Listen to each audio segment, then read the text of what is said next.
Serafina opens her eyes to find herself lying on the hard floor of a dim cell. Confusion immediately washes over her as she tries to move, only to feel the heavy weight of shackles pulling at her legs. Her hands are similarly bound, and a cold metal collar sits tightly around her neck. The realization hits her with the force of a physical blow.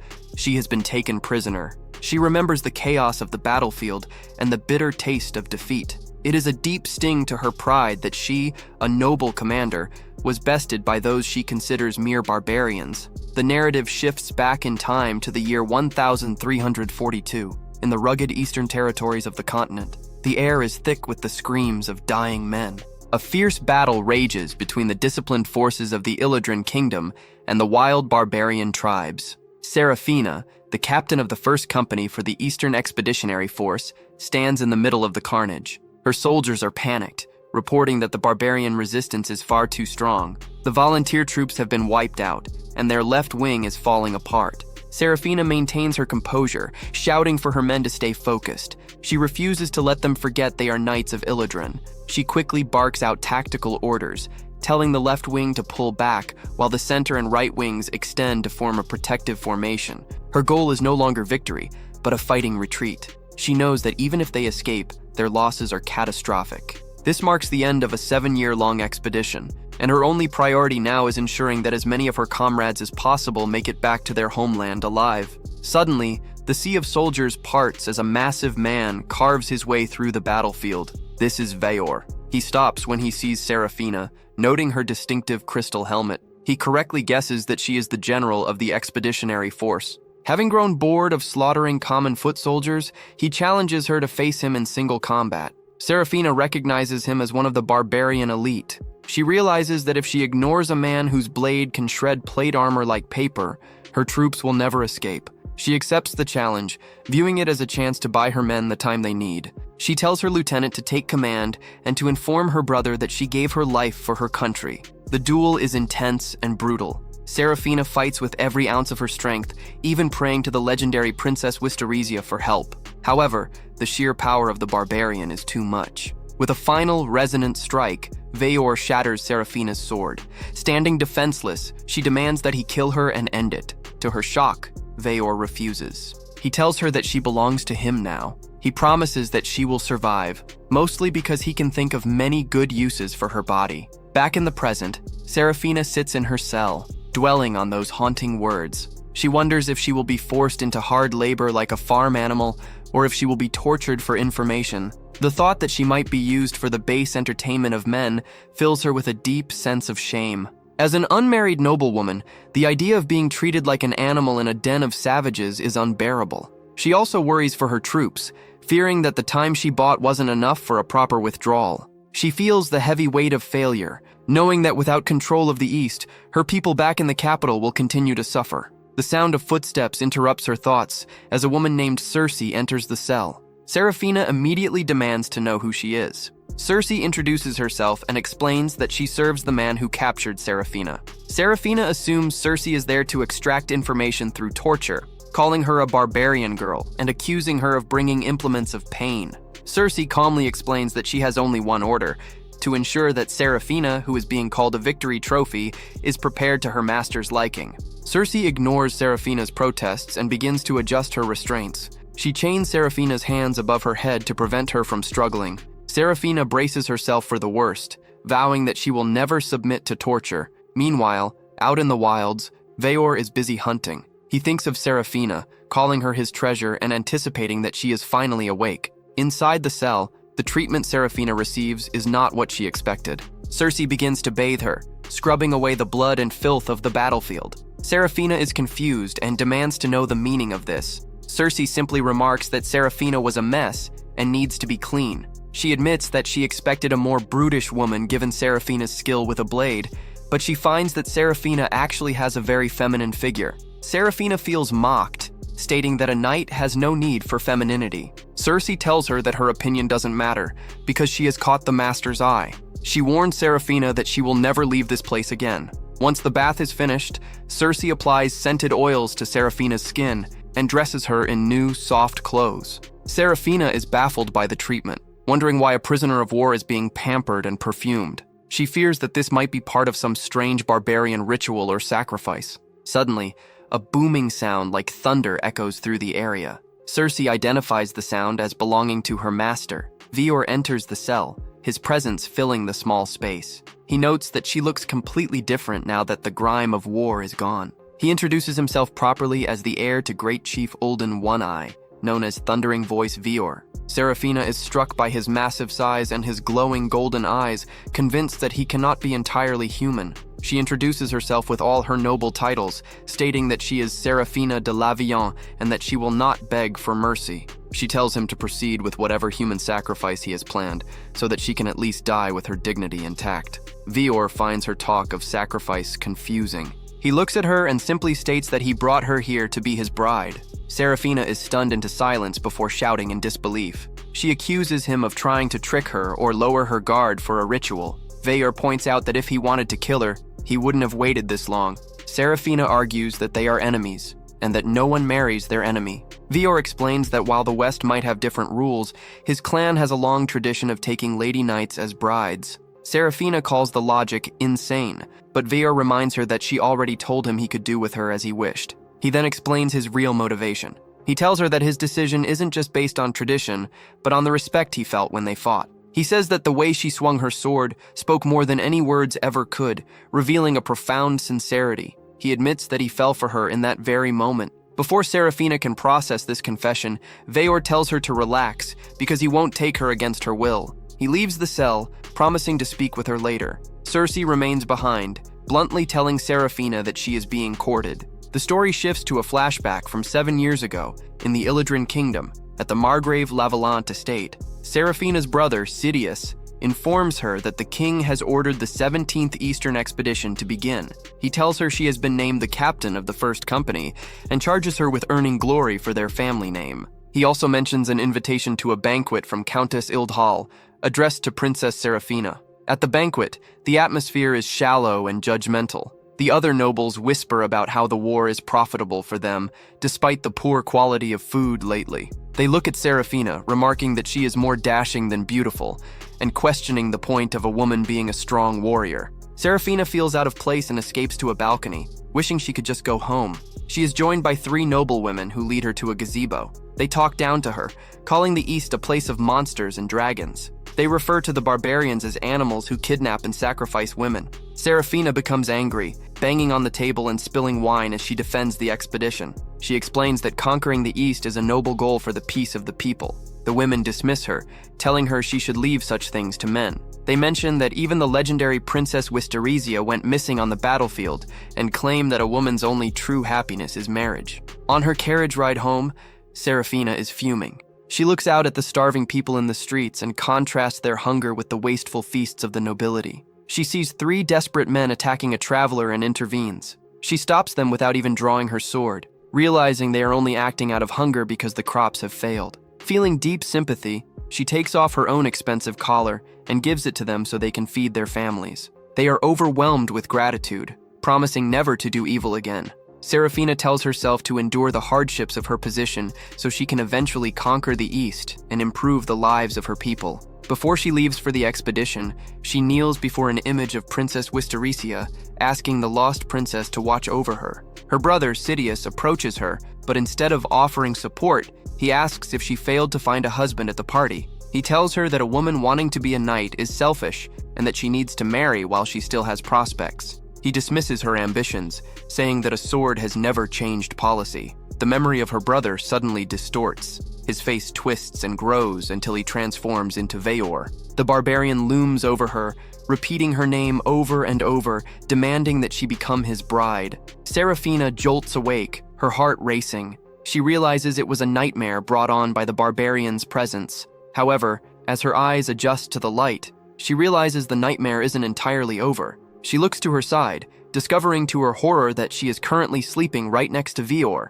She scrambles back, her voice trembling with shock as she demands to know what he is doing in her presence. Vior sounds genuinely confused, asking why she would even question his presence in his own bedroom. Serafina's panic only intensifies as she realizes she is in his private quarters and, even worse, that he is completely nude. Veor seems unbothered by her distress, remarking that she is making quite a fuss for such an early hour. He adds that it is good to see her so full of energy after the events of the previous night. This comment sends Serafina into a tailspin of fear and confusion. She realizes she has no memory of what happened after her capture and tells him she isn't even sure she wants to know. She reminds him of his promise not to force himself upon her, but Veor simply tells her not to worry about the small details. This dismissiveness infuriates her, and she calls him an animal, warning him not to treat a lady's honor so lightly. Internal conflict wars within her. She worries that if she were to bear the child of a barbarian, she would be creating a new enemy for her beloved homeland.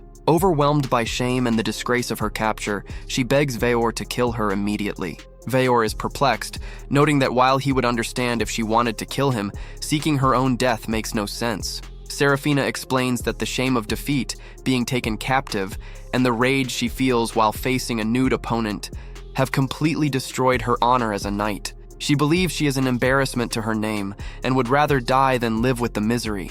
Before Veor can respond to her plea, Cersei enters the room carrying a bundle of dry clothes. She looks at Serafina and notes that the prisoner has finally woken up without any more trouble. Cersei explains the reality of the previous night. After Veor brought her back, Serafina suffered a mild overdose of the sleeping drugs used to keep her quiet during transport. She had suddenly started vomiting before collapsing entirely. Veor admits that he was actually quite worried about her. Serafina feels a wave of relief mixed with embarrassment as she realizes her imagination had run wild. Veor apologizes for the misapplication of the medicine, explaining that it was a paralytic poison used by his people to help wounds close by, slowing the blood flow. He adds that he brought her to his room specifically so she could rest and recover, noting that he certainly can't have his future bride dying so soon. Serafina finds his explanations confusing and frustrating. She demands he hand her a sword so she can beat some sense into him, but Veor just laughs, seeing that she is finally healthy enough for breakfast. He leaves the room to wait for her,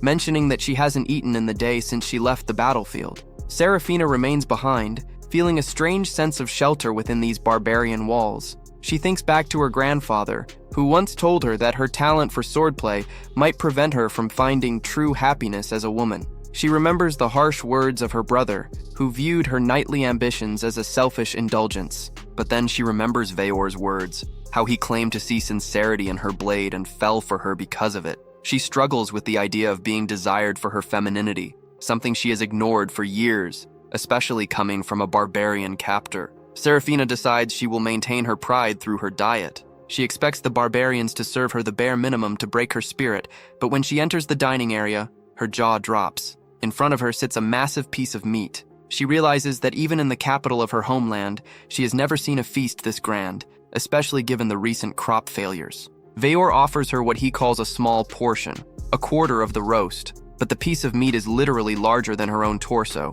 She immediately suspects a trick, accusing Veor of trying to use luxury to tame her and winnow away her knightly pride. She declares she would rather starve than be indulged by savages, but at that exact moment, her stomach betrays her with a loud, echoing rumble. Blushing, she once again asks Veor to kill her to end the embarrassment. Veor lectures her calmly, stating that if her body wants food, it means she wants to live, and refusing to eat is just a lie to herself. He speaks with surprising gravity about the respect one must show for a life taken for food, arguing that taking a life should never be done for sport. Cersei approaches and quietly informs Serafina that Veor went out and hunted this specific animal alone just to welcome her. She reveals that Veor is essentially the equivalent of Western royalty, and for someone of his status to go to such lengths is a great sign of hospitality. Not wanting to bring shame to her name by being rude to a prince, Serafina finally takes a bite. The meat is incredible, tender, juicy, and full of flavor.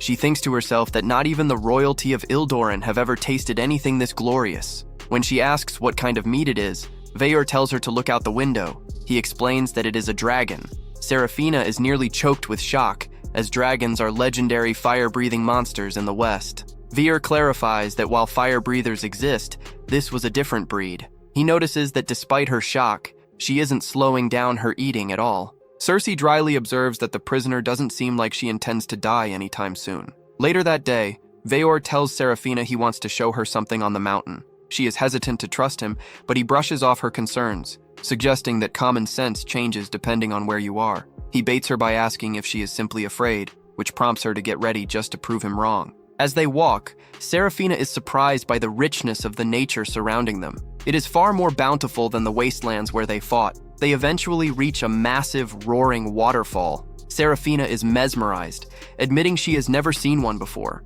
Veyor then tells her to strip so they can bathe. Serafina is outraged by the suggestion of mixed bathing, calling it indecent and a barbarian practice. Cersei steps in, telling Serafina she is starting to smell and that they don't have bathhouses. She promises to accompany Serafina while Veyor goes to a different stream to give them privacy. While bathing, Cersei mentions that she is there to keep Serafina safe from the monsters that inhabit the area. Serafina sees several strange creatures nearby and panics, running away from the water before she is even fully dressed. In her haste, she gets lost and worries about running into a real savage. Suddenly, she spots a young man standing in the clearing. She is struck by how handsome and beautiful he is, thinking that few men in the West could match his looks. He is clean-shaven and elegant. The young man notices her and assumes she was startled by beasts while bathing. He mentions that his mother was a Western knight from the 16th expedition and tells her she shouldn't catch a chill, offering her his coat. Serafina is flustered by his gentlemanly behavior,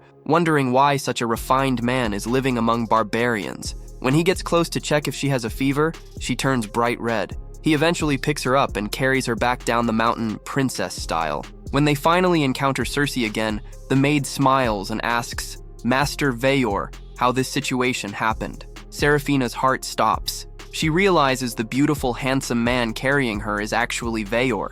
He had simply shaved his beard. Veyor chuckles, admitting he didn't have time to tidy himself up before his initial proposal. He teases her, noting that a simple shave made her blush like an innocent maiden. Serafina is so embarrassed and angry that she slaps him right across the face. Veyor isn't bothered, admiring the strength of her strike and reiterating that he likes her for a reason. As they walk back, Cersei mentions that Veyor spent the morning patrolling the area to keep her safe from the dragon they had for breakfast. Serafina manages to forgive him this one time because the scenery was nice, but she warns him it won't happen again. Veyor is happy with the arrangement, calling her a gracious wife. Serafina yells that she hasn't agreed to be his wife, but deep down she admits to herself that he is much easier on the eyes without the beard. However, a few days later, the thick, wild beard has already regrown completely. She wonders to herself why he would ever let it grow back.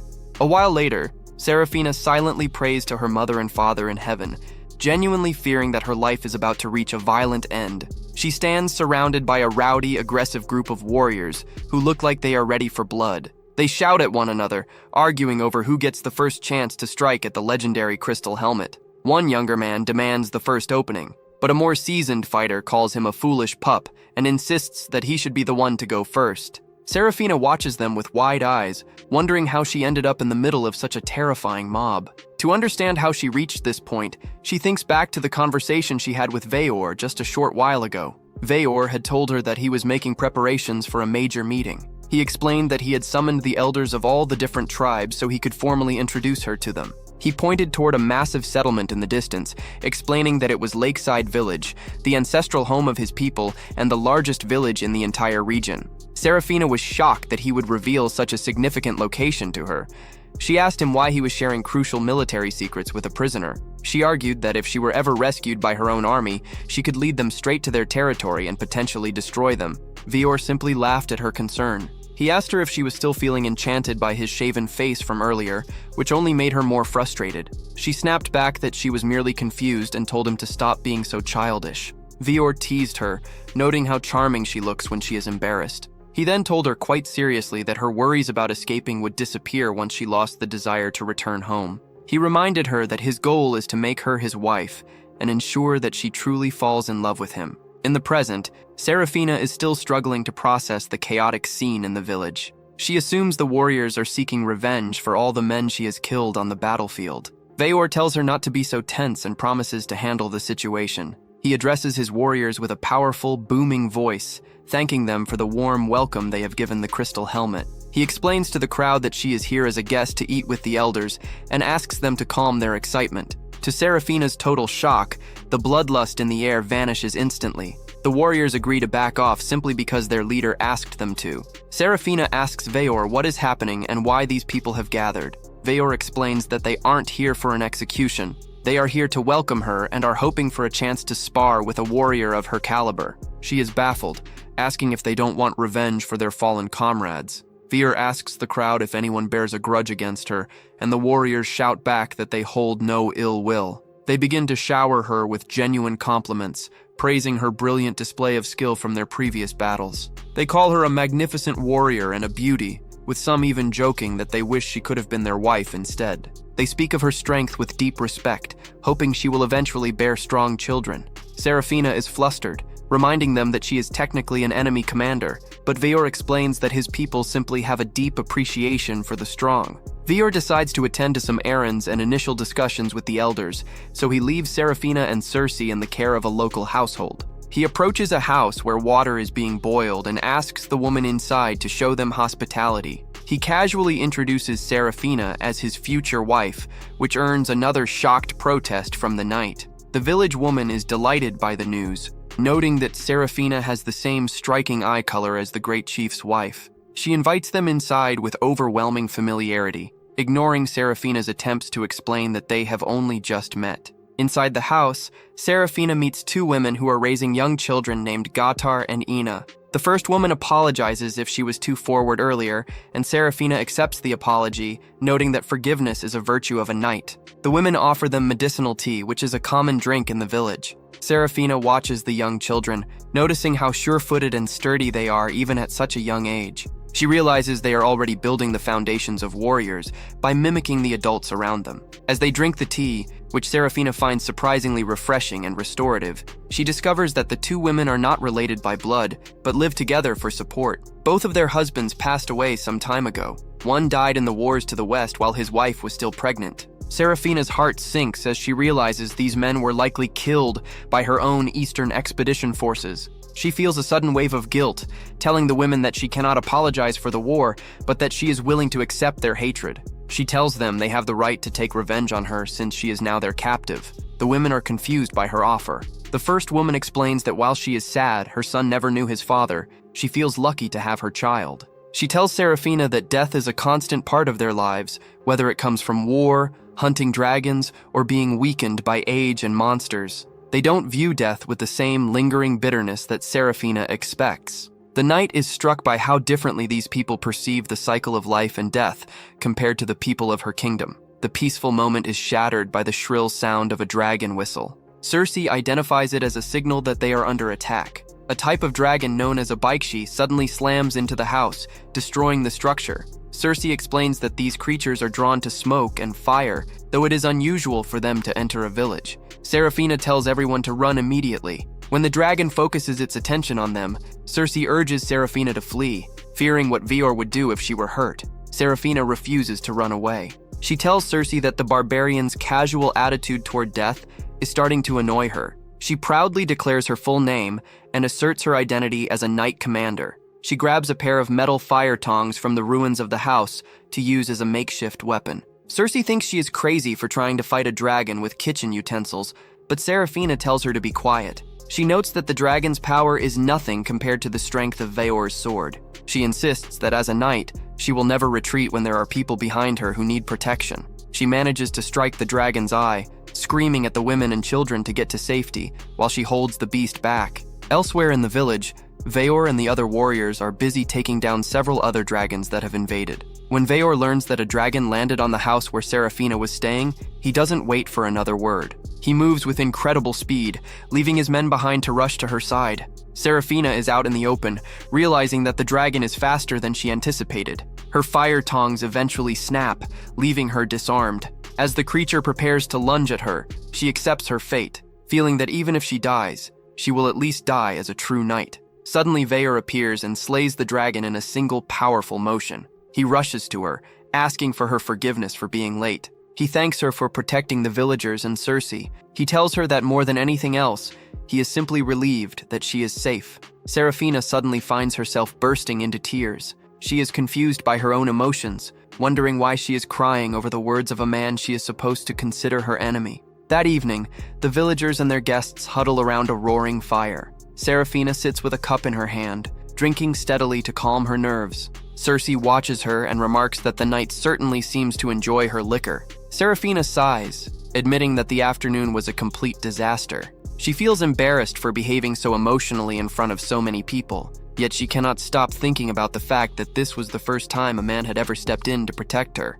Cersei notes that Serafina seems much more personable now than when they first met. She confesses that she never expected to find a noble who was truly willing to risk her life for the safety of others. As Cersei goes to fetch more alcohol, Serafina stares into the flames. She wonders if the drink is making her soft, but she finds that she doesn't mind the current atmosphere. Suddenly, tiny figures appear in the air around her. They are fairies, and they begin to tease her, laughing about how she looks and how she reacted earlier. Serafina assumes she is finally drunk enough to start hallucinating. She asks what these tiny winged creatures are, and Veor appears at her side. He tells her not to be so surprised, as she is about to see something even more incredible. Other mystical figures emerge from the shadows alongside Veor. They are humanoid creatures who look upon Serafina with respect. They have heard how she defended the villagers from the dragon, and remark that it takes incredible grit to face such a beast head-on. The women Serafina saved join the group, explaining that this party is being held specifically to thank her. Fairies and other spirits cheer,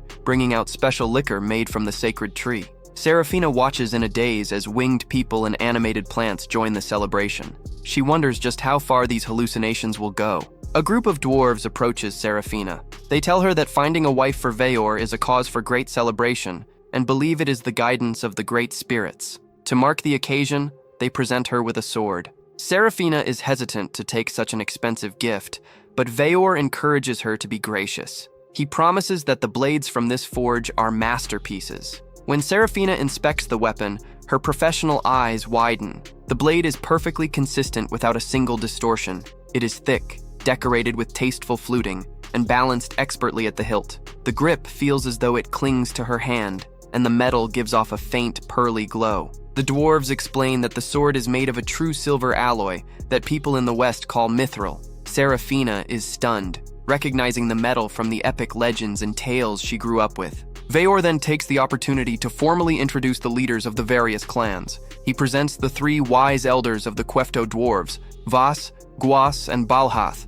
along with a sorcerer named Karka Roth, a spirit of the sacred tree named Nimhala, and the fairy queen Viufumek. Serafina struggles to process the existence of elves, spirits, and fairies. Veor explains that they are not characters from a book, but their neighbors who live alongside them in the land of Cornem. Karka kindly tells her that they are used to people from the West reacting this way. Nimhala offers Serafina a leaf to chew on, explaining it has a sedative effect for those who are overstimulated, though she mentions it occasionally makes people foam at the mouth. Serafina realizes that unlike dragons, which are just beasts, being able to talk to these legendary races is a massive adjustment. Serafina asks why these creatures have never appeared before her during her 7 years in the Eastern Expedition. Veor explains that they purposefully avoid the West. He reminds her that he arranged this meeting specifically to introduce her to the 5 great tribes that form the Tribal Alliance. This alliance is not a military force built to fight Ildoran. Instead, it is a cultural union of people who understand the nature of the land and the cycle of life. When Serafina asks if the Alliance views the Ildoran invasion as a crisis, the leaders laugh.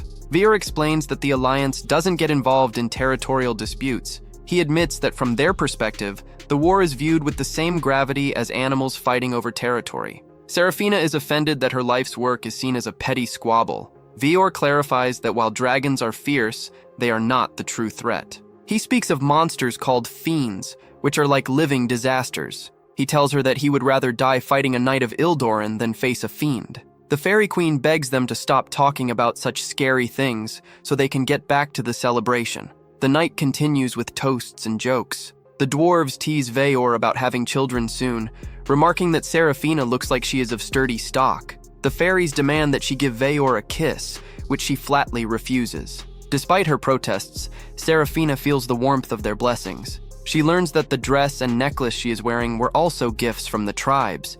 Karka explains that the sword he enchanted will repair itself, meaning she will never have to worry about maintenance. Serafina begins to realize how truly blessed this territory is. The next morning, Serafina wakes up with a pounding headache. Cersei greets her, noting that the elders have already gone home, and it is already afternoon. Serafina reflects on the previous night, realizing it wasn't a dream, but a reality she still has much to learn about. Veor greets her, and they sit down for a lunch of sandwiches made from the meat of the dragon Serafina killed the previous day. Though she finds the meat a bit gamey and juicy, she admits it tastes quite good. Veer tells her they have some walking to do because someone wants to meet her, an acquaintance from her past. Serafina cannot imagine who she would know in this wild land. They arrive at a house where a woman is waiting. The woman expresses her excitement and tells Serafina it has been a long time. She identifies herself as Nylea, a former knight who served under Serafina's command 4 years ago. Serafina is shocked, remembering Nylea as the daughter of a viscount whom she believed had died in battle. She notices that Nylea is heavily pregnant and learns that this will be her second child. Nylea invites them inside to explain her story. She reveals that she was proposed to by the man who defeated her in battle and has since built a happy life in the village. During their conversation, Serafina questions why Nylea treats Veor with such familiarity, even asking him to run errands. Nylea laughs and explains that in this land, authority works differently. She then mentions that Veor is only 18 years old. Serafina is horrified, unable to believe that a man with such a massive beard is 8 years younger than her. When Nylea tries to mention Serafina's age of 26, the knight quickly silences her. Veor, however, remarks that her age is the prime of womanhood and suits him perfectly. Veor then offers a heartfelt apology for his earlier arrogance. Nylea explains to the group that Veor's victory over Serafina wasn't as definitive as it seemed. She points out that although Veor is strong enough to shatter stone, he was unable to land a single blow on Serafina. He only won because Serafina's ordinary steel sword eventually gave out after clashing with his superior weapon